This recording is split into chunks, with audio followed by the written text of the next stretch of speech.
আমরা এখন income tax নিয়ে আলাপ করব। ইনকাম ট্যাক্সের যে মেজর চেঞ্জ, আপনারা নিশ্চয়ই জানেন যে ইনকাম ট্যাক্সের একটা বড় পরিবর্তন আসছে।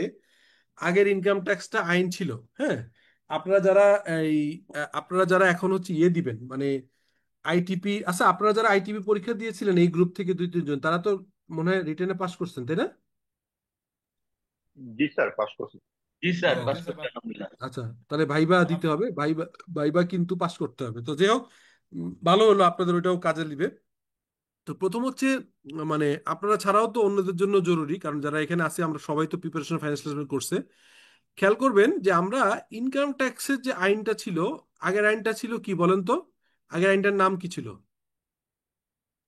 Income tax ordinance 1984। হুম।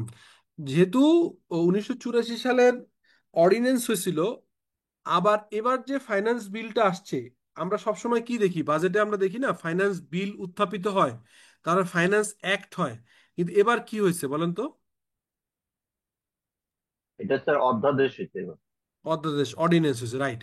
তার মানে 1984 সালে যখন এই আইনটা হয়েছিল তখনও সংসদ ছিল না, এই কারণে এটা অর্ডিন্যান্স আকারে আসছিল।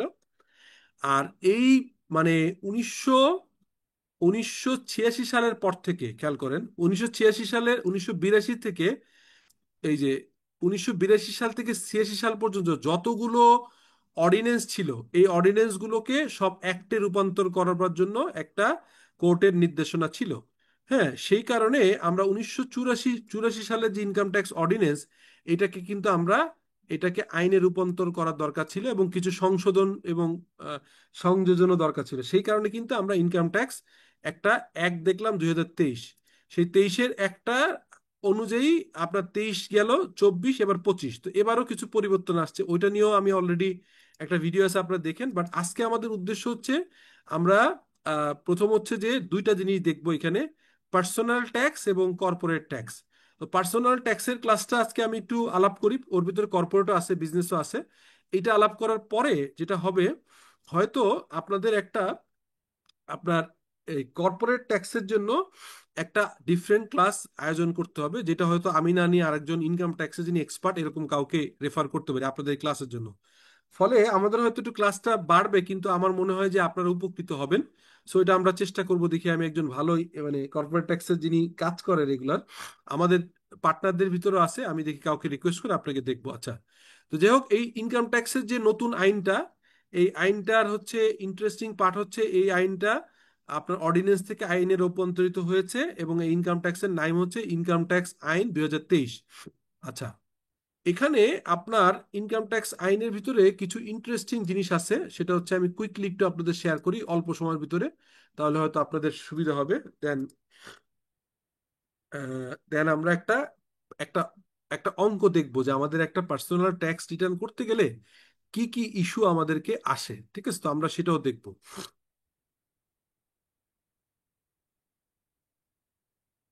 1 মিনিট অ্যালাউ করেন আমি। হুম। আচ্ছা, এখানে খুব সামারি আকারে আছে, আমি প্রেজেন্টেশনটা দিয়ে দিব, আপনারা দেখে নিন। সেটা হচ্ছে আপনার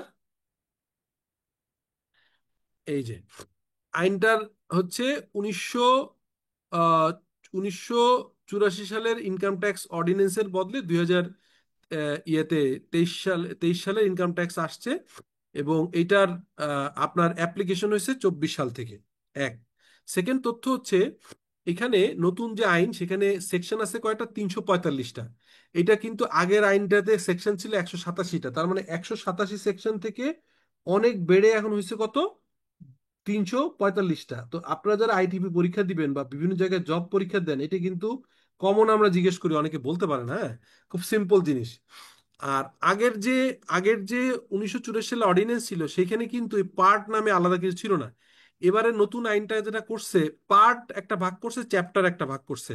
তো দেখা গেল আগের আইনের সেকশন ছিল 187টা, নতুন আইনের সেকশন আসছে 345টা। এই 345টাকে আবার 25টা পার্টে ভাগ করছে।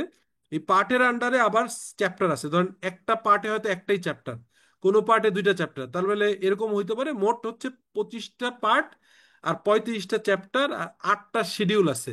শিডিউল তো আপনারা জানেন। হ্যাঁ, শিডিউল জানেন না? শিডিউল মানে কি জানেন তো? শিডিউল মানে কি? জানি স্যার, আইনের শেষে যে ঘোষণাগুলো দেওয়া থাকে স্যার। হ্যাঁ, যেমন ধরেন আপনার এক্সামশন হবে কি হবে না, হলে কত পার্সেন্ট হবে, তারপরে ডেপ্রিসিয়েশন রেট কত হবে, হ্যাঁ। তো এইটা, তো নতুন আইনে আপনার হচ্ছে 5 থেকে 12 নম্বর সেকশনে আমাদের সিম্পল বলা আছে হচ্ছে আয়কর কর্তৃপক্ষ। এখানে কোনো পরিবর্তন নেই, আমরা জানি ইনকাম ট্যাক্স ইনকাম ট্যাক্সের একটা যা ছিল, সরি অর্ডিন্যান্সে যা ছিল একটাও একই রকম আছে, এই জন্য আর বেশি কিছু বললাম না। শুধু আপনার জানতে হবে স্ট্রাকচারটা, এই স্ট্রাকচারটা দেখানোর জন্য আমি এটা টান টান দিচ্ছি, এটা দিয়ে দিব আপনাকে।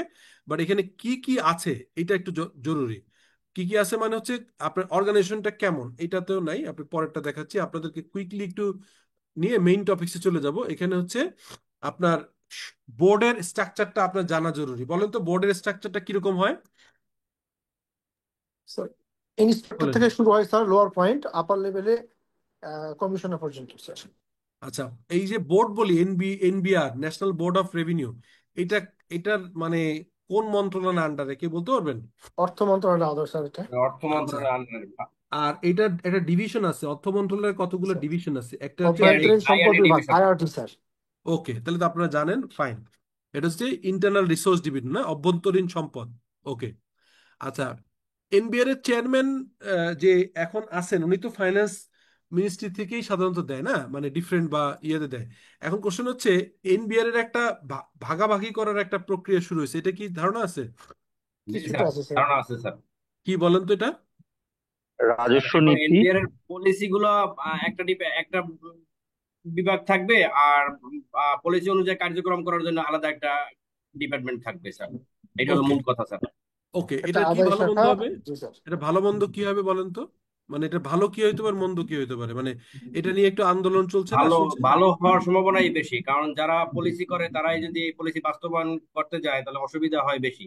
যারা পলিসি করবে তারা অনেক রকম যাচাই বাছাই করে পলিসিটা বাস্তবায়ন করতে পারবে, এখানে তারা মাঠ পর্যায়ে থেকে কোনো রকম প্রভাবিত আমি হবে না। স্যার যদি একটু আর সহজভাবে বলি স্যার, ওকে আমাদের স্যার। ভূমি কর যেভাবে আদায় হয় স্যার এখন বর্তমানে, হুম যে হুম সংশ্লিষ্ট তহসিল অফিসের কাজ হলো ওনার কর নির্ধারণ করা আছে, উনি শুধু করটাকে আদায় করে নেবেন। হুম আর নীতি কিন্তু স্যার মন্ত্রণালয় থেকে ইস্যু করা আছে যে কত সদস্য কত টাকা ট্যাক্স হবে বা হ্যাঁ ভূমি হ্যাঁ কর হবে নির্ধারণ করা আছে। হুম এই পলিসিটা রাজস্ব খাতের ক্ষেত্রে বলবৎ করার চেষ্টা করা হচ্ছে, এবং আমি মনে করি স্যার এটা পজিটিভ।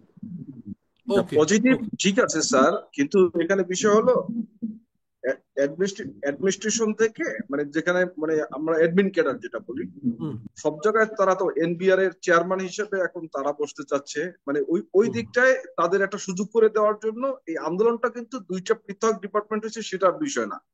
হুম বিষয় তাদের আন্দোলনটা এইটা, এখানে কেন প্রশাসন ক্যাডার আসবে? হুম কারণ আপনি এইটার ইনস এন্ড আউট কাস্টমস ট্যাক্সের ক্যাডাররা যতটুকু ভালো জানে, একজন অ্যাডমিন ক্যাডার থেকে গিয়ে কি সে ততটা ভালো জানবে? অবশ্যই না। তাহলে হুম আপনার ডিস্ট্রিক্ট লেভেলে এটা কি হবে, এটা আবার রিপোর্ট করতে হবে ডিসি সাহেবকে। তাহলে হুম ডিসি সাহেব তার ওখানের যে আপনার হোল্ডিং ট্যাক্স এইটা সেটা সবকিছুর সাথে তো সে ইনভলভ।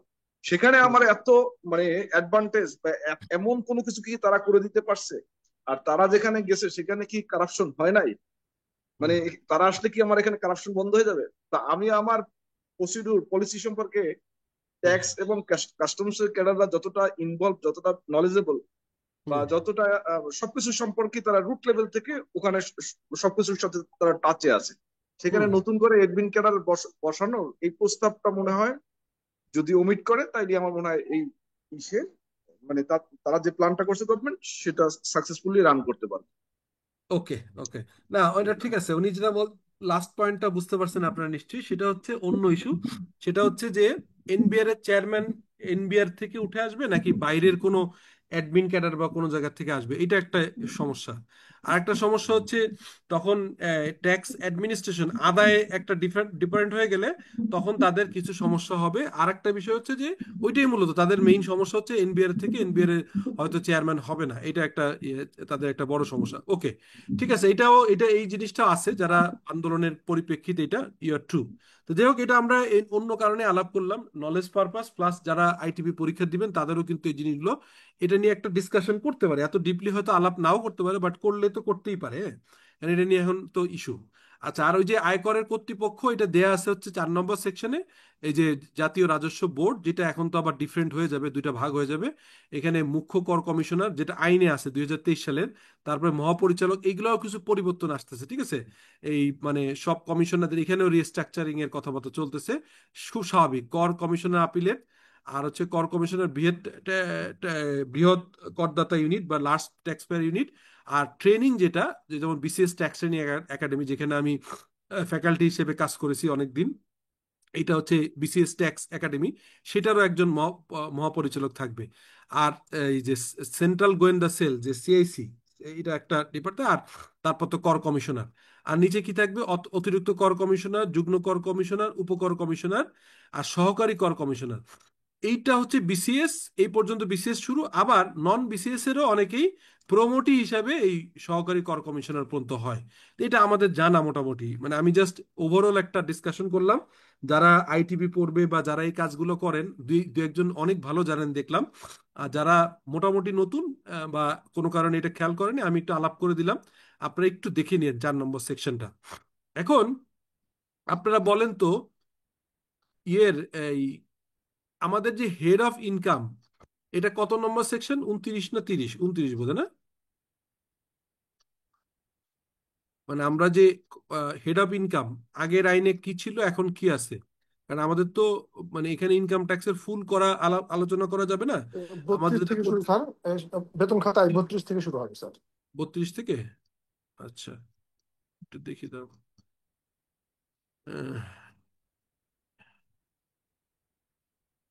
32 থেকে না? হুম, এক সেকেন্ড, আমি সেকশন ওয়াইজ, হ্যাঁ, এটা হচ্ছে পরিপত্র। আয়ের খাত দেওয়া আছে 30-এ, আর 32 থেকে শুরু হয়েছে কি কোন কোন?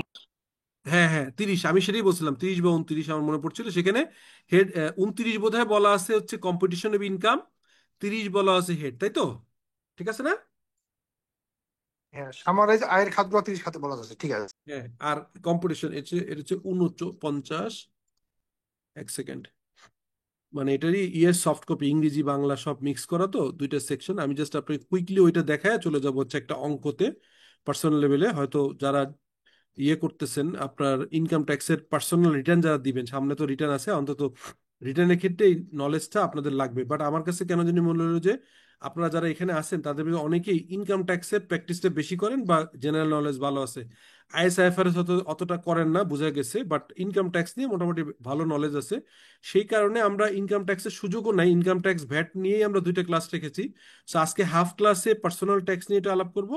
আর কর্পোরেট ট্যাক্স নিয়ে আমি না নিয়ে আরেকজনকেও রেফার করতে পারি, যিনি হচ্ছে আপনাদের সাথে এই এই পার্সোনাল এই কর্পোরেট ট্যাক্স নিয়ে একটু আলাপ করবে। এক, আর তারপরে আমরা ভ্যাটে আমি নিব, নিয়ে শেষের দিকে যাব আর কি। মানে আমাদের হয়তো আজকে অষ্টম ক্লাস হইলো, 10 11 আরো দুইটা হওয়ার কথা, বাট দুই তিনটা অথবা 4টা হইতে পারে। এটা হয়তো আমাদের জন্য একটু কস্টলি হবে, নতুন টিচার আনলে ফিস বাড়বে, বাট আমার মনে হয় যে এখনকার যে চেঞ্জিং সিচুয়েশন, এটা দরকার হবে। আপনারা যদি এইভাবে আমরা ক্লাসটা করতে পারি, তাহলে আপনারা বেশি উপকৃত হবেন এবং আপনাদের আরো বেশি ইকুইপড হবেন। সেই কারণে আমি এটা আজকে চিন্তা করছি যে ক্লাসটা যেহেতু দীর্ঘায়িত হয়েছে, আপনারা ধৈর্য ধরে আমার সাথে আসেন, আমিও চাই যে আপনারা এই ক্লাসটা করে অনেক স্যাটিসফাইড হন। আচ্ছা, ঠিকই আছে, আমি এই চলে আসছি। আপনার হচ্ছে 31। আচ্ছা, এখানে 29, হ্যাঁ, আমি ঠিকই বলেছিলাম। 29টা হচ্ছে, 29 নম্বর সেকশনে আছে হচ্ছে মোট আয় পরিগণনা। সকল খাতের আয় যোগ করিয়া মোট আয় গণনা হবে। The total income has to be calculated by adding the income of the sources. তাহলে এখানে হেড অফ ইনকাম কি আছে? এটা খুবই ইম্পর্টেন্ট, কারণ এটা হচ্ছে যারা দিবেন, এটা কিন্তু হঠাৎ করে ভুলে যাবেন, মানে বলতে গেলে ভুলে যাবেন, মানে মনে থাকে তারপরও মাঝে মাঝে মিস হয়ে যায়। সেটা হচ্ছে income from employment, number 1। Number 2 হচ্ছে income from rent, income from agriculture, income from business. এই বিজনেস হচ্ছে আপনার যদি প্রোপাইটারশিপ থাকে অথবা পার্টনারশিপের পার্টে, আর এটা যদি কোম্পানি হয় তাহলে তো ডিফারেন্ট লেভেলে আসবে। সো এটা গেল হচ্ছে 4 নম্বরটা, ইনকাম ফ্রম বিজনেস। 5 নম্বরটা হচ্ছে ক্যাপিটাল গেইন। 6 নম্বরটা হচ্ছে ইনকাম ফ্রম ফাইন্যান্সিয়াল অ্যাসেট। এইটা কে ব্যাখ্যা করতে পারবেন? ফাইন্যান্সিয়াল অ্যাসেটটা কি? স্যার সাধারণত এটা ব্যাংক ইন্টারেস্ট, তারপর ডিভিডেন্ড, এই খাতগুলো থেকে যে আয়টা আসে স্যার, সেটা ফাইন্যান্সিয়াল অ্যাসেট হিসেবে কাউন্ট মানে হবে স্যার। আপনি যদি কোনো ট্রেজারি বন্ড কিনেন, ট্রেজারি বিল জি স্যার, কিনেন, এফডিআর জি করেন, অথবা স্টক মার্কেটে শেয়ার কিনেন, বন্ড কিনেন, ওইটার ইনকামটা আসবে, তাই তো? জি স্যার। ওকে। আর এখানে ইনকাম ফ্রম আদার সোর্সেস, এটা যেটা উপরের এক, দুই, তিন, চার, পাঁচ, ছয়, উপরের ছয়টার ভিতরে যখন আসবে না, সেটা এই সপ্তম খাতে চলে যাবে। তো সপ্তম খাতে কি হতে পারে? ফরেন থেকে কোনো ইনকাম পেয়েছেন, যেমন ধরেন লেটস সে যে আমরা কোনো ইয়ে করলাম, বাইরে কোনো কনসালটেন্সি দিলাম, অথবা আমরা কোনো অনলাইনে হচ্ছে ফ্রিল্যান্সিং করলাম, হ্যাঁ, এই ধরনের ইনকাম সব লাস্টের ইনকামে আসবে, হ্যাঁ, যেটা পড়বে না। অথবা আপনার ওয়াইফের আলাদা টিম নাই, হ্যাঁ, তখনও সেটার কিন্তু তার ইনকামটা আপনার সাথে অ্যাড হবে। যাই হোক, এটা গেল একটা ইস্যু। আর আয় একীভূতকরণ বা যেটাকে বলা হচ্ছে আপনার aggregation of income. Aggregation of ইনকামের ক্ষেত্রে কি বলছে? এই আইনে ভিন্নরূপ কিছু না থাকলে নিম্নবর্ণিত আয়সমূহ কোনো ব্যক্তির মোট আয়ে গণনা হবে। এটা আমি অলরেডি বলছি। উক্ত ব্যক্তি যদি কোনো ফার্মের অংশীদার বা কোনো ব্যক্তি সংঘের সদস্য, ব্যক্তি সংঘ মানে বুঝতে পারছেন তো? ব্যক্তি সংঘ মানে কি বলেন তো? স্যার আমরা ইংরেজিতে বলি অ্যাসোসিয়েশন অফ পার্সন, যেমন sir. Association of person. G. G sir. Association of person মানে আমরা কয়েকজন মিলে অ্যাসোসিয়েশন অফ পার্সন করছি, সেখান থেকে ইনকাম। অথবা যদি কোনো অংশীদার হয়, যেমন আমাদের সিএ ফার্মের আমরা চারজন পার্টনার, তো শফিকুল আলমান কোম্পানি, এটা ট্যাক্স রিটার্ন কিন্তু শফিকুল আলমান কোম্পানির নামে যায় আলাদা। হুম।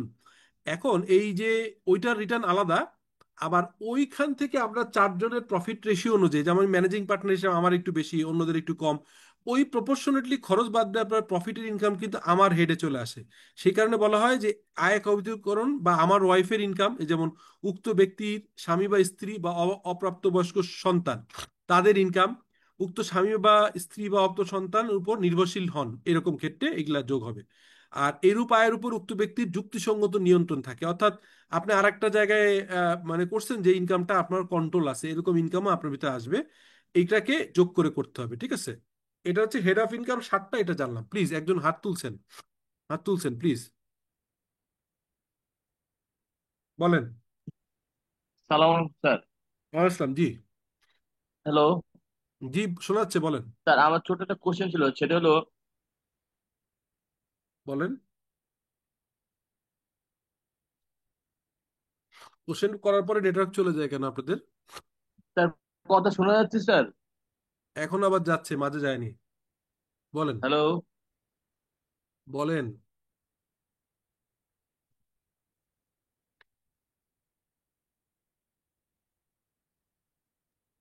ভাই আপনার কথা শোনা যায় না। আপনার কথা যদি নেটওয়ার্ক ক্লিয়ার হয় তাহলে কোশ্চেন করেন। না, আপনাকে হ্যালো। আমরা শুনতে পাচ্ছি। হ্যাঁ ভাই, হ্যালো হ্যালো করতে থাকলে মানে ক্লাসের ডিস্টার্ব হবে। আপনি কি ক্লিয়ার নেটওয়ার্ক হলে কোশ্চেন করেন।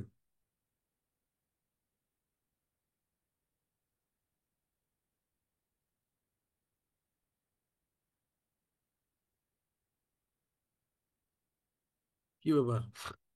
আচ্ছা ঠিক আছে, ওনার কথা শোনা যাচ্ছে না। আমরা আবার কোশ্চেনে যাই। আমরা আমরা যেটা আলাপ করতেছি সেটা একটা এক্সাম্পল, ছোট এক্সাম্পল, সিম্পল এক্সাম্পল। হ্যাঁ, কোশ্চেন লিখছে মনে হয়, ওনার কথা শোনা যায় না, আপনি লিখেন।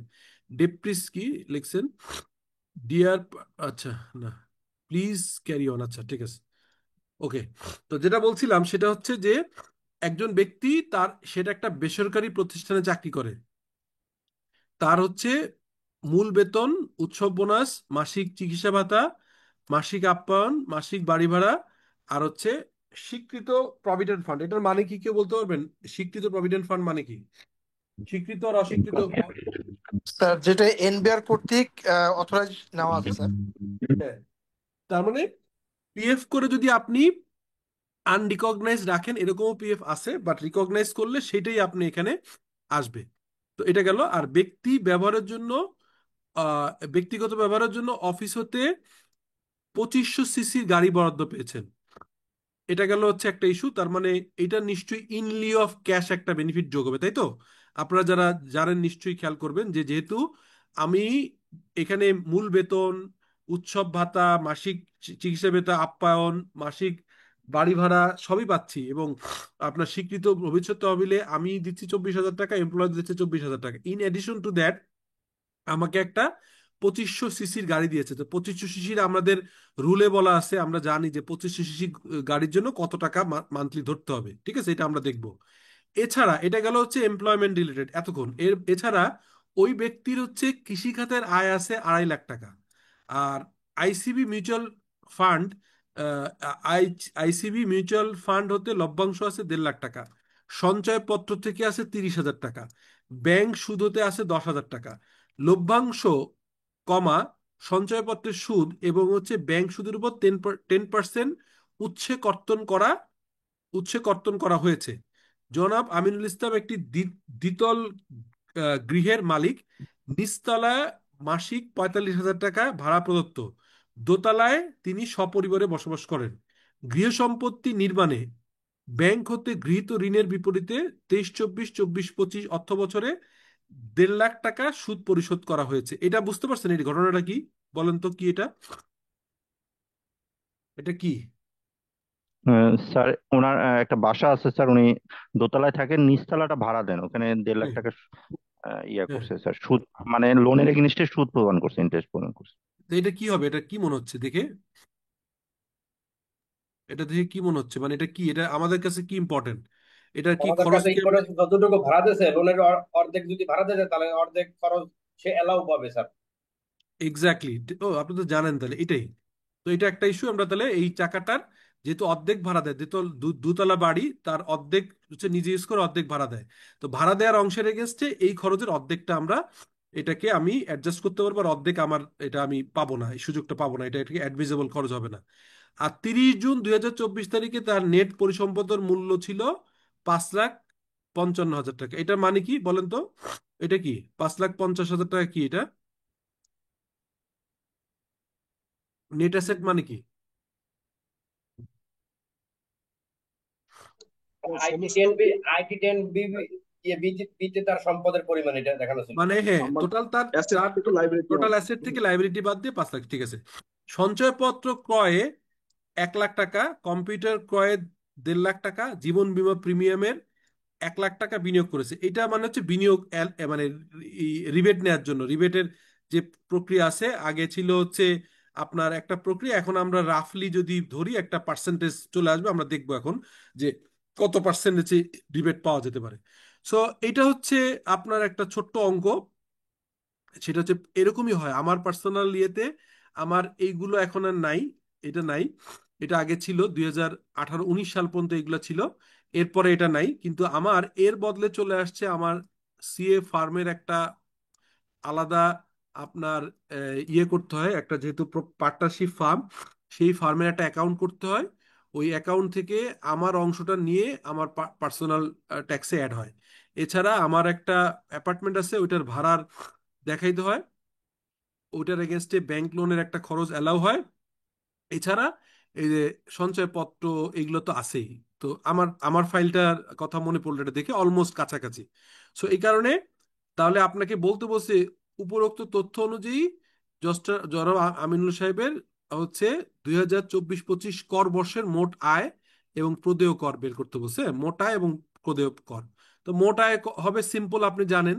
মোট আয় হচ্ছে আপনার 36,000 টাকা করে বেসিক পায়, 12টা বেসিক, 4,32,000।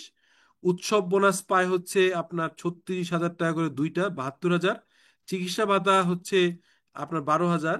আপ্যায়ন 18,000। আপনার বাড়ি ভাড়া, এই বাড়ি ভাড়া মানে সে বাড়ি ভাড়া অ্যালাউন্স পায় 1,20,000, 10 করে 12। আর হচ্ছে ভবিষ্যৎ তহবিলে আপনার এমপ্লয়ার কর্তৃক কন্ট্রিবিউশন হচ্ছে আপনার 24,000 টাকা, ঠিক আছে। আর গাড়ির বাবদ আপনি এই যে 2500 সিসির গাড়ির জন্য প্রতি মাসে আপনার 10,000 টাকা করে আসছে। আচ্ছা, আপনারা কি বলতে পারবেন এই 10,000 মানে 10,000ই আছে এবারে তো? এখানে কোনো পরিবর্তন হয়নি, আমার চোখে পড়ে নেই। এটা কোনো পরিবর্তন আছে এটার?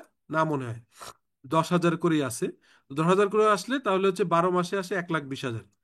এই কয়টা যোগ করে, টোটাল যোগ করে তার চাকরি হতে আয় আসে হচ্ছে 8,10,000। এখন কোশ্চেন হচ্ছে এই 8,10,000-এর ভিতরে এখানে আসছে কত? 1/3 অথবা 4,50,000, যাহা কম। তার মানে এটা এটা কেউ ব্যাখ্যা করেন তো, এটা পরিবর্তন আসছে, এটা নতুন ইনকাম ট্যাক্সের যে আমাদের যে অর্ডিন্যান্সটা পাস হয়েছে, এটা কি পরিবর্তনে কি আসছে বলেন তো? আর 5 লাখ আসছে স্যার, 1/3 অথবা 5 লাখ। অন্ধ্রা 5 লাখ, রাইট, 5 লাখ আসছে। তো এখন এটা বুঝাই দেন তো, অন্যরা অনেকে হয়তো বুঝবে না, আপনি হয়তো জানেন। বলেন তো, একটু বুঝাই দেন তো কি এক্সাম্পশনটা কিভাবে হবে, এটা একটু স্যার বুঝাই দেন। এটা একটু বুঝাই দেন, মানে এটা কিভাবে এই যে আপনার এক তৃতীয়াংশ মানে কি, এই খরচের এক তৃতীয়াংশ, মানে এইখানে যে আয় করছে কত, 8,10,000, এটার এক তৃতীয়াংশ সে এক্সামশন পাবে। কিন্তু এই এক তৃতীয়াংশ কোনোভাবেই 4,50,000-এর বেশি হইতে পারবে না। ধরেন এখানে 8,10,000 আসছে, 8,10,000-এর 1/3 আসে 2,70,000 টাকা। কিন্তু কারো যদি এখানে আসতো 45 লাখ, তো 45 লাখের 1/3 কত আসতো, 45 লাখের 1/3 15 লাখ। 45 লাখের 1/3 15 লাখ। তখন সে 15 লাখ পেতো নাকি 4.5 লাখ টাকা পেতো বলেন তো? 4.5 লাখ। 4 লাখ টাকা পেতো। এটা বোঝা গেছে? সবাই বুঝতে পারছেন কোশ্চেনটা? জি স্যার। জি স্যার। ওকে। এখন এই যে এটা তো গেল হচ্ছে ইনকাম ইয়ার, 24-25, অ্যাসেসমেন্ট ইয়ার 25-26, এটার জন্য 4.5, কিন্তু 26-27 থেকে এটা হয়ে গেছে 5 লাখ। এটা একটা পরে পরিবর্তন, এটা আপনারা দেখে নেন। তাহলে এইটুকু কোনো কোশ্চেন আছে কারোর? কোনো এইটুকু নিয়ে কোশ্চেন আছে? চাকরি হতে আয় নিয়ে কোনো কোশ্চেন আছে? স্যার এটা হলো 26-27 থেকে হবে, অর্থাৎ আগামী 1 বছর পরে এটা কার্যকর হচ্ছে 5 লাখ, আর আমরা হ্যাঁ, এই হ্যাঁ, বছর ফাইল করার সময় 4.5 লাখই পাবো। হ্যাঁ, হ্যাঁ, রাইট। কারণ এটা কেন হয়েছে আমি বলি। গত বছরই গত বছরই প্রথমবার আমরা দেখেছি 2 বছরে একবার ডিক্লেয়ার করে দিয়েছিল, অর্থাৎ ইনকাম ইয়ার 24-25 এবং ইনকাম ইয়ার 25-26, দুইটা ট্যাক্সের মানে স্ল্যাবটা আগে ডিক্লেয়ার করছে। আর 27 সালের জন্য একটা পরিবর্তন আসছে। 27 সালের পরিবর্তনটা কিরকম, যেটা হচ্ছে আপনার 3.5 লাখ টাকা পর্যন্ত হচ্ছে 0, তারপরের 1 লাখ টাকার জন্য হচ্ছে 5%, তারপরে স্ল্যাব করা। 27 সালে এসে বলছে যে না, এটা হচ্ছে আপনার 3,75,000 টাকার মতো ফ্রি, কিন্তু 5%-এর স্ল্যাবটা উঠে সরাসরি 10 করছে। তার মানে এই পরিবর্তনগুলো 27 সালের জন্য হবে, আপনার এর আগে এটা হবে না। ঠিক আছে, এই পরিবর্তনগুলো 27 সাল থেকে হবে। আচ্ছা, এবার আসেন বাড়ি ভাড়া হতে আয়। বাড়ি ভাড়া হতে আয়টা কি? বাড়ি ভাড়া হতে আয় হচ্ছে এই যে একটু আগে বললেন যে আপনার টোটাল আসছে 45,000 টাকা পার মান্থ ভাড়া, আর হচ্ছে 12 মাসের জন্য আসে 5,40,000। তার এগেনস্টে সে দুইটা পাবে। একটা পাবে হচ্ছে মেরামত এবং রক্ষণাবেক্ষক 25%। হ্যাঁ, মেরামত এবং রক্ষণাবেক্ষক 25%, এটা যেহেতু নিজস্ব ভাড়া, এটা হচ্ছে 25%। আর অফিসিয়াল হলে কত পার্সেন্ট পায় কেউ একজন বলেন তো? এটা যদি তিরিশ অফিস, তিরিশ হ্যাঁ, পার্সেন্ট 30%। 5%, স্যার। Right, right. তো আপনারা তো ভালোই জানেন, দেখা যায় যে ও আচ্ছা, যারা ইয়ে করছেন মানে আইটিপি যারা করতেছেন তারা মনে হয় আরো ডিটেইল করে পড়ছেন, নাকি কাজ করতে যেয়ে জানেন? কাজ করতে যেয়ে জানেন নাকি স্যার আমরা এমনিতেই? ছোটখাটো কাজ কাজ করার কারণে জানতে কাজ পারছি স্যার। করতে গিয়ে স্যার, কাজ করি তো। ওকে, ওকে, ওকে, ওকে, ফাইন, ফাইন, ঠিক আছে। তাহলে এটা আমরা বুঝতে পারলাম যে আমরা এখানে হচ্ছে 25% দিয়ে আমরা এটা এক্সামশন পাবো। আর উপরে দেখেছিলাম যে 1.5 লাখ টাকা হচ্ছে সে খরচ দিছে হচ্ছে ব্যাংকের interest to build this house. এই বিল্ডিং করবার জন্য যত টাকা তার খরচ হয়েছিল, ব্যাংক থেকে লোন নিছিল, সেই লোনের এগেনস্টে 1 বছরের খরচ, 1 বছরের সুদ আসছে 1.5 লাখ টাকা। তার অর্ধেক পাবে, কারণ সে অর্ধেক ব্যক্তিগত ইউজ করছে, ওইটা নিয়ে কোনো পাবে না। যেটা ভাড়া দেয় সেই ভাড়া দেওয়ার অংশে 75,000 টাকা সে হচ্ছে এটা খরচের ইয়ে পাবে, রিবেট পাবে। সো টোটাল খরচ পাবে হচ্ছে 5,40,000 টাকা হচ্ছে আয়। সেখান থেকে সে 2,10,000 টাকা হচ্ছে অনুমোদনযোগ্য বিয়োজন পাবে, মানে পাওয়ার পর 3,30,000 হবে। তাহলে এখানে পেলাম টোটাল হচ্ছে 5,40,000, এখানে পেলাম 3,30,000। আর এরপরে কি আছে? এরপর হচ্ছে কৃষি খাতে আয়। কৃষি খাতে আয় আমরা দেখেছিলাম 2.5 লাখ টাকা। এবং কৃষি খাতের আয়ের সরাসরি একটা সুবিধা আছে, এই জন্য সব কোম্পানি দেখবেন, গ্রুপ অফ কোম্পানিজ, তারা একটা কৃষি খাতের একটা ব্যবসা করে, কারণ এটা সরাসরি অনুমোদনযোগ্য খরচ 60%। অর্থাৎ আপনি 60% পাবেন, আর 40% হচ্ছে আপনার করযোগ্য হবে। তাহলে এখানে 2.5 লাখ টাকার এগেনস্টে 1.5 লাখ টাকা হচ্ছে অনুমোদন, আর 1 লাখ টাকা আপনার ট্যাক্সেবল ইনকাম। আর আর্থিক পরিসম্পদ, যেটা আপনার হেড হেড অফ ইনকাম 60টার একটা, সেখানে আমরা দেখতেছি মিউচুয়াল ফান্ডের থেকে লভ্যাংশ পাইছে 1.5 লাখ টাকা, আর হচ্ছে সঞ্চয়পত্র থেকে সুদ পেয়েছে 30,000 টাকা, আর ব্যাংক সুদ পেয়েছে 10,000 টাকা, মোট 1,90,000। মানে 1,90,000-এর ভিতরে আবার কাহিনী আছে। এই 1,90,000 কিন্তু আবার হচ্ছে প্রত্যেকটা থেকে 10% করে ডিডাকশন হয়েছে, টিডিএস হয়েছে বা এআইটি হয়েছে ফ্রম দা ব্যাংক। ঠিক আছে, তাহলে আমাদের টোটাল করযোগ্য আয় কত হবে? 5,40,000 হচ্ছে ফ্রম স্যালারি, আর হচ্ছে বাড়ি ভাড়া হচ্ছে 3,30,000, কৃষি থেকে খরচ বাদ দেওয়ার পরে পেয়েছে হচ্ছে 1,90,000, আর হচ্ছে আর্থিক ইয়ের থেকে পাইছেন হচ্ছে আপনার 1,90,000, 1,00,000 এবং 1,90,000, মোট হচ্ছে 11,60,000 হচ্ছে ইনকাম। এখন এই 11,60,000 কিন্তু স্ল্যাবে ফেলা যেত, কিন্তু তা হবে না। এখানে এভাবে স্ল্যাবে পড়বে না, কি হবে জানেন? এখানে সে আবার একটা হিসাব আছে। হিসাবটা এরকম যে সঞ্চয়পত্রে সে হচ্ছে 1,00,000 টাকা, জীবন বীমাতে 1,00,000 টাকা, আর হচ্ছে সে যে 24,000 টাকা করে মাসিক জমা দিছে হচ্ছে, এমপ্লয় দিছে 24, এমপ্লয়ি দিছে 24, এই মোট 48। হ্যাঁ, তার মানে এই 48,000 টাকা ইয়ারলি যে জমা হয়েছে, এই 2,48,000 টাকা হচ্ছে আপনার বিনিয়োগজনিত রেয়াত সে পাবে। ঠিক আছে? তো রেয়াতের সীমা আছে, রেয়াত তো আর 2,48,000-এর পুরোটা উপরে পাবে না। সে কিভাবে পাবে? এই যে 11,60,000 ছিল তার টোটাল ইনকাম, এই যে দেখেন 11,60,000, সেখান থেকে তার হচ্ছে এই ন্যূনতম করের আওতায় যে আয়, হ্যাঁ, ন্যূনতম করের আওতায় কোনটা? এই যে আপনার 1,90,000 যে 10% কাটছে ন্যূনতম আয়, সেটা বাদ দিয়ে 7,70,000-এর উপরে 3%। 3% মানে হচ্ছে কি বলেন তো? আগে যে ক্যালকুলেশন ছিল, আগে ছিল হচ্ছে কি ছিল বলেন তো? ওই যে ছিল 10 লাখ টাকা অথবা 1/3, এরকম একটা হিসাব ছিল না? তারপরে তার উপরে হচ্ছে আপনার পেত হচ্ছে আহ, মানে একটা হিসাব ছিল। এখন সরাসরি 3% অফ অফ দা হচ্ছে টোটাল ইনকাম এক, আর হচ্ছে অনুমোদনযোগ্য যে পেলেন 48,000, কত, 2,48,000 টাকায়, 2,48,15, আর হচ্ছে সর্বোচ্চ লিমিট 10,000। এই তিনটার ভিতরে ছোট, অর্থাৎ আপনি যে আয়ে ছিল, আয়ের উপরে 3%, আয়ের উপরে 3%, আর হচ্ছে অনুমোদনযোগ্য বিনিয়োগ যেটা ছিল 2,48,000, তার উপরে 15%, এই দুইটা ক্যালকুলেশন করবেন, আর সর্বোচ্চ লিমিট হবে হচ্ছে 10 লাখ। এই তিনটা ছোটটা হচ্ছে, তাহলে কোনটা পাবেন রিবেট?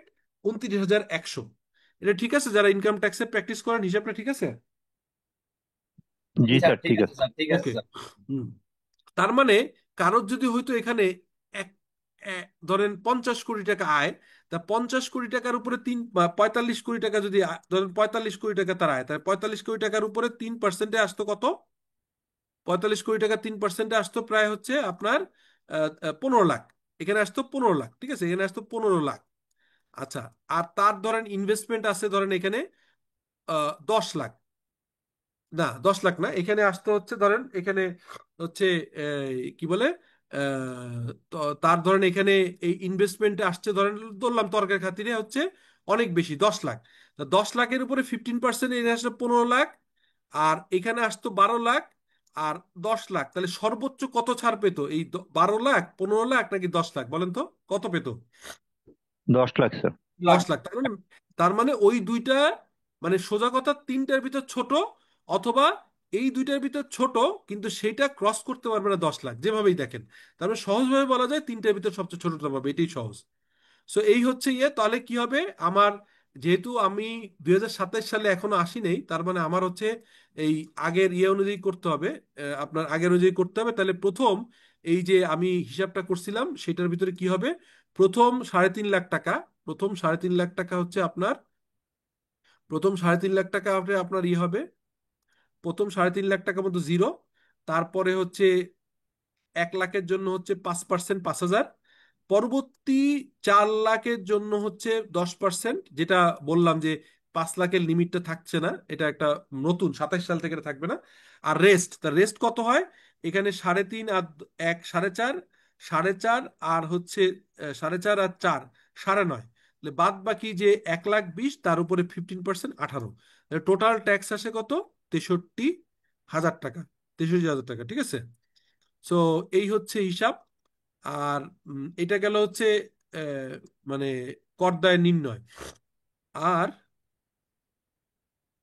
যদি লভ্যাংশ বা সুদ 1,50,000 বা 10,000 টাকা, ন্যূনতম কর দেয়, নিয়মিত আয়ের উৎস 97, অবশিষ্ট এত টাকার আগে। আচ্ছা, এখানে দুইটা আসছে। একটা হচ্ছে, এটা একটু বলেন তো যারা প্র্যাকটিস করছেন, এই যে লভ্যাংশ, সঞ্চয়পত্রের সুদ এবং ব্যাংক সুদ টোটাল বাদ দিয়ে একবার ক্যালকুলেশন করা হচ্ছে, আরেকবার ক্যালকুলেশন করা হচ্ছে শুধুমাত্র লভ্যাংশ এবং ব্যাংক সুদ বাদ দিয়ে ক্যালকুলেশন করা হচ্ছে 9,70,000 একবার। অবশ্য একই একই বিষয়টা, মোটামুটি একই। এটা দরকার হবে না, এটা দিলে হবে, এটুকু পর্যন্ত হইলে হবে আপনাদের জন্য। তো এই হচ্ছে মোটামুটি একটা হিসাব। আমরা পার্সোনাল ট্যাক্সে আমরা যদি দেখি, তাহলে পার্সোনাল ট্যাক্সের একটা রাফলি 4টা হেডে ইনকাম দেখছি। এটা হচ্ছে প্রাইমারি লেভেলে আমরা কাজ করব। আর নেক্সট দিনে আমরা হচ্ছে কর্পোরেট ট্যাক্সের জন্য একজন, আমরা একটা ক্লাস আমি না নিয়ে আরেকজনকে, যারা কর্পোরেট ট্যাক্সের ক্লাস নেয় ওনাকে রিকোয়েস্ট করব, এবং আশা করি একজন ভালো, যিনি কর্পোরেট ট্যাক্সের রেগুলার কাজ করে এরকম একজন চার্টার অ্যাকাউন্টেন্টকে যদি ক্লাসটা নিতে পারি, ভ্যাটের ক্লাসটা আমরা নিব। সোফার মোটামুটি আজকের ডিসকাশন এই পর্যন্ত ছিল।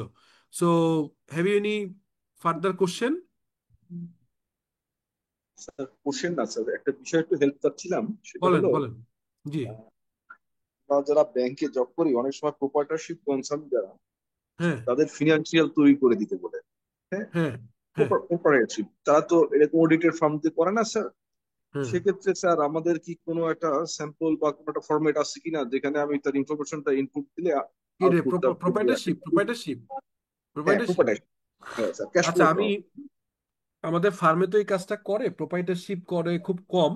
আমি আমার কালকে অফিস ম্যানেজার, কালকে না পরশুদিন, মানে রোববারে আমাদের অফিস, পরশুদিন প্রোপাইটারশিপ আমার যে যারা করে ম্যানেজার, ওদের কাছে হয়তো প্রোপাইটারশিপ একটা ফরম্যাট থাকতে পারে, থাকলে আমি আপনাদের সবার জন্য দিয়ে দিব, গ্রুপেই দিয়ে দিব, থ্যাংক অসুবিধা ইউ নেই। ঠিক আছে। Thank you thank okay ji. So মোটামুটি আজকের আহ, জি স্যার বলেন একটা রিকোয়েস্ট ছিল স্যার। বলেন বলেন। স্যার যেহেতু আমরা আইটিভি ভাইবা দিব স্যার, আপনার কোনো যদি অ্যাডভাইস থাকে স্যার ভাইবার জন্য, আপনি যেহেতু রেগুলার ভাইবা নেন সারা বাংলাদেশে, এবং হ্যাঁ স্যার আপনি তো একজন রিসোর্স পার্সন বাংলাদেশে, হ্যাঁ, যদি আপনার একটু ভাইবার প্রথম, ভাইবার সময় কি প্রথম টিপস হচ্ছে আপনি অবশ্যই ফর্মাল ড্রেসে যাবেন। এটা একটা বড় দর্শনধারী খুব দরকার। এক কালারের শার্ট পরবেন, আর এক কালারের শার্টের সাথে যে কোনো ধরনের টাই পরতে পারেন, কোনো অসুবিধা নেই। এক কালারের সম্ভব হলে সাদা বা ব্লু, নেভি, এই হালকা ব্লু, হ্যাঁ সাদা অথবা হালকা হালকা ব্লু, লাইট ব্লু এরকম শার্ট পরবেন, আর অবভিয়াসলি একটা কোট পরবেন। টাই পরতেও পারেন, নাও পরতে পারেন, এটা আপনার চয়েস, প্রথম চয়েস। দ্বিতীয় কথা হচ্ছে, যদি ডিসিশন নেন ইংরেজিতে কথা বলবেন, তাহলে পুরোটা ইংরেজি বলবেন এবং শুদ্ধভাবে বলবেন। আর কনফিডেন্স যদি কম থাকে তাহলে ইংরেজিতে যাবেনই না। উনি ইংরেজিতে কোশ্চেন করলে আপনার বাংলা অ্যান্সার দিবেন। যদি আপনাকে বাধ্য করে যে না আপনার ইংরেজিতে বলতে হবে, তাহলে 2-4 লাইন বললেন, বাট বাংলায় দেওয়ার চেষ্টা করবেন। সোফার আমি যাদের জানি, মোটামুটি যারা এখানে সেশনে থাকে, তারা প্রত্যেকেই কোনো না কোনো ভাবে আমার পরিচিত, ওই যে বিসিএস ট্যাক্স ট্রেনিং একাডেমি, যেহেতু পড়াই অনেকদিন ধরে ক্লাস নিয়ে আমি জানি, তো সাধারণত ইংরেজিতে বলবে না। এটা দ্বিতীয় টিপস। তৃতীয় টিপস হচ্ছে, আপনার এই যে আমরা শুরুতে দেখলাম আপনারা যারা আইটি পরীক্ষা দিবেন তাদের দেখি ভালো নলেজ আছে। ওভারঅল ইনকাম ট্যাক্সের আইনটার নাম, ভ্যাটের আইনটার নাম, তারপরে হচ্ছে এই কাস্টমসের আইনটার নাম। কাস্টমসের আইনটা 2023 সালে আসছে, যদিও আপনি শুধু ইনকাম ট্যাক্স, কিন্তু এগুলো জিজ্ঞেস করে ফেলতে পারে, কারণ ওনারা কিন্তু এনবিআর এই কাজ করে, এগুলো জানে। এক, তারপরে ধরেন আপনার এই যে ফাইন্যান্স বিল এবং ইয়ের কথা বললাম, এই ধরনের কমন ফান্ডামেন্টাল ইস্যুগুলো একটু জানার চেষ্টা করবেন। ঠিক আছে। আর একটা কোশ্চেন হচ্ছে, কোশ্চেন শুনেই অ্যান্সার দিবেন না। যদি বুঝতে অসুবিধা হয় সুন্দর করে বলবেন, স্যার সরি আমি একটু বুঝতে পারিনি, আর একটু যদি ক্লারিফিকেশন করতেন। অনেকে তাড়াহুড়ো করে, না বুঝে কোশ্চেন না বুঝে অ্যান্সার দেয়, এটা করা যাবে না। এক, সেকেন্ড হচ্ছে, এটা গেল এই ইস্যুগুলা। আর একটা ইস্যু হচ্ছে যে আমার ব্যক্তিগত ধারণা, কোশ্চেনগুলো মোটামুটি সহজই হবে, কঠিন কিছু হবে না, কিন্তু সহজ কোশ্চেন যদি প্রথমেই ভুল করে ফেলেন তাহলে কিন্তু ওনার মানসিকতা চেঞ্জ চলে আসবে। এই জন্য চেষ্টা করবেন যে একটু পড়ালেখা করা, খোঁজ খবর নেওয়া, এটা। আর আর একটা জিনিস হচ্ছে, আপনারা নিশ্চয়ই জানেন যে এখানে 50 মার্কস বলা আছে। তো 50 মার্কস বলা আছে ফর দা ভাইবা, এটার 50% আবার পাশে, মানে 25 পেতে হবে। তার মানে আপনাকে যদি 6টা কোশ্চেন করে, 5টা 6টা কোশ্চেন বেশি করতে পারবে না। 3 থেকে 5 জন হয়তো বোর্ড মেম্বার থাকবেন, 2জনও থাকতে পারেন, 2 থেকে 5 জন পর্যন্ত, 3জন হওয়ার সম্ভাবনা বেশি, 3জন। তো 3জন যদি 2টা কোশ্চেন করে, সাধারণত 6টা কোশ্চেন হবে। 6টার ভিতরে 4টা আপনি মোটামুটি কনফিডেন্টলি অ্যান্সার দিতে পারেন, স্মার্টলি, আপনাকে অবশ্যই পাস দিতে বাধ্য। কিন্তু যদি আপনার মানে কনফিডেন্স শো করতে হবে, আর এটা আপনার হারানোর কিছু নেই। আমি আপনাকে টিপস দিব একটাই, আপনারা যারা আইটিবি পরীক্ষা দিবেন, দুইজনের আজকে যে নলেজ দেখলাম, more than enough to pass the viva, but confidence থেকে মানে হেজিটেট করেন না। শুদ্ধভাবে, সুন্দর করে, সোজা হয়ে বসবেন, চোখে চোখ রেখে, আর যে যখন কোশ্চেন করবে তখন তার দিকে অবভিয়াসলি তাকাবেন।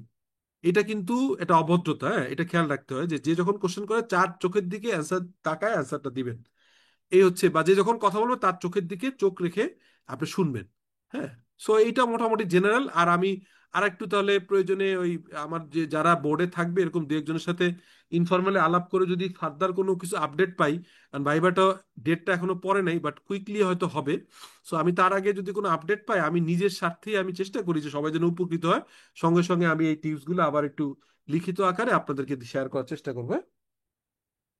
সো এইটা হচ্ছে মোটামুটি একটা জেনারেল কথাবার্তা। Thank so you sir. জি, শেষ করি আজকের মতো, হ্যাঁ? জি, আসসালামু আলাইকুম।